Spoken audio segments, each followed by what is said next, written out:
So, welcome to yet another edition of the State of the Region report on competitiveness and collaboration in the Baltic Sea region.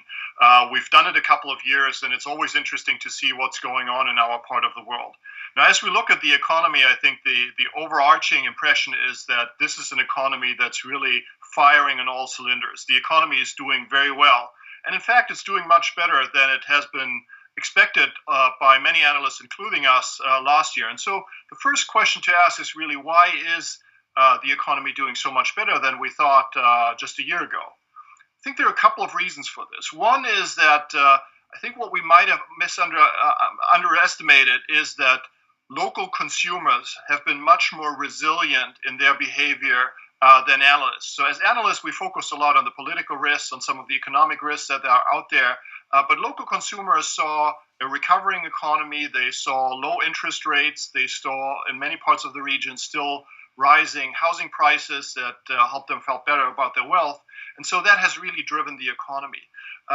Economic policy also made a difference. So we still are in a very supportive monetary policy environment in our region, and that is certainly helping. And then the third element is that we are at the back of a crisis, really going through the normal phases of a recovery. So there's a lot of good news about how the economy is doing today. But, and this is always what economists say, but a lot of what is good today is cyclical. It's not really structural improvements in the competitiveness of these regions. Many of the challenges that we were worried about last year continue to be out there. We still do not really have clarity on how the European Union is going to organize itself in the future. There are still worries about how the global economy is going to play out with much more economic nationalism in some of the key countries that have been supporting the global trading system in the past.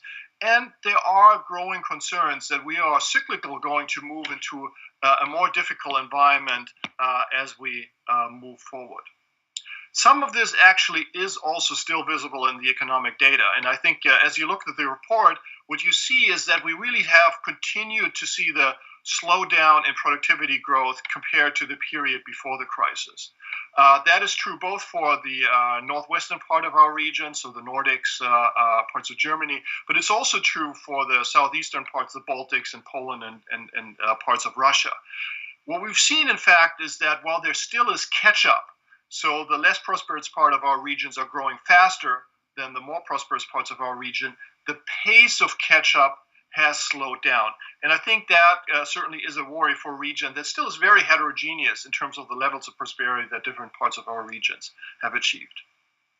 Now, what is behind that? So our report always looks at the fundamentals, kind of what are the competitiveness drivers that really support different levels of productivity and labor mobilization across the region.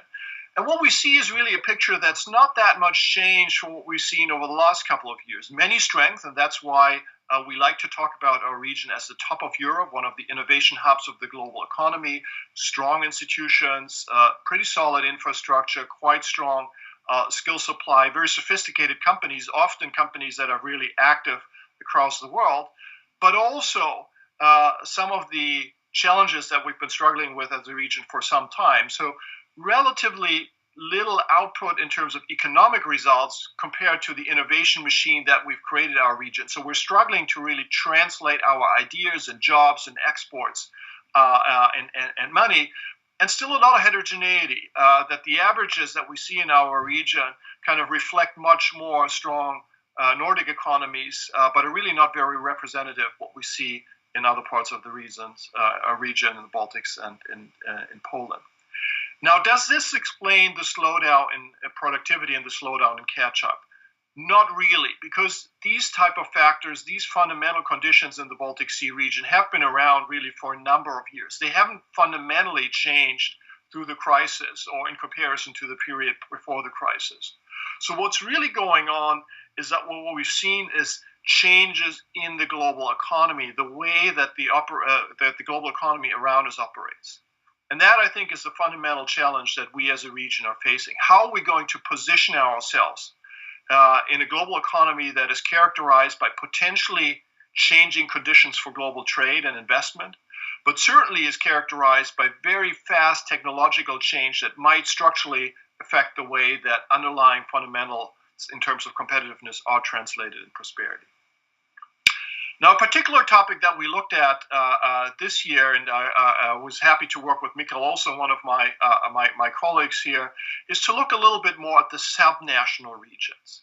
And the big hypothesis here is that the OECD and others put out really a lot in response to Brexit and the election of Donald Trump in the US, is that what we see in many parts of the world is that while there is catch-up between nations, so less prosperous countries growing faster than more prosperous countries, we also seem to observe divergence within countries. So the left behind places, the regions in countries that are already not very prosperous, kind of falling further behind, while the economic engines, like London and the UK, are racing ahead and increasing prosperity much faster. So the question that we ask is, how much is that representative also for the Baltic Sea region? And the interesting answer is not very much. I think, in fact, what we see is that if you look at separately both the northwest and the southeast of the region, there is very little correlation of the initial level of GDP per capita and GDP per capita growth. So there is neither convergence nor divergence. If you look a little bit closer, you also see that in terms of productivity growth, there is really no clear pattern that those regions that already have higher productivity are doing much better in terms of enhancing the levels of productivity. What we do see, however, is that there is a very remarkable shift of population and with it employment from rural regions to the major urban centers, especially in the Nordic countries and in northern Germany. So in a region that already has relatively low levels of overall density, we see a further concentration of economic activity in these urban centers. I think there are two key lessons to draw here for us. First, the divergence within countries that has been driving Brexit and Trump's election is not automatic. I think we've seen that the policies that we've enacted in many parts of our regions do enable a different path of development that really gives every region in our countries a chance. But second, urbanization is a very powerful driver. And we really need to think about what is the role that the urban centers play and what do we need to do to make them globally competitive or more globally competitive. But also what's the role that the rural regions and the other regions kind of connected to urban centers play in the future of the Baltic Sea regions. A lot of big issues out there. Now, a final part, and something that we talk a little bit about in the report in the conclusion, is really the notion of what should policymakers, and especially what should be the architecture for collaboration in the Baltic Sea region, make out of these challenges in terms of economics, a changing global context, but also sub-regional dynamics. And in one way, if you look at collaboration in the Baltic Sea region, everything is fine. We have the EU strategy for the Baltic Sea regions. We have very well established networks. We have a lot of collaboration going on in different projects. But looked at it from another perspective, I think there is reason to worry. Because the type of collaboration structure that we've created has solved the problems of the past. They were created in a time when our region was still divided, when the Baltics and Poland were just coming back, and we try to reintegrate the region and really make sure that the barriers are being removed. That has, to a large degree, succeeded. I think the new challenge is whether or not we can use this macro region, this platform of Baltic Sea region collaboration, to address the new challenges that we're facing. And here I think the answer, unfortunately, is that we're not doing this at the moment. We're not really playing a role as a region and thinking about the future of Europe and its architecture for decision making. We're not using it as a platform to think about how we need to position ourselves in a changing global environment.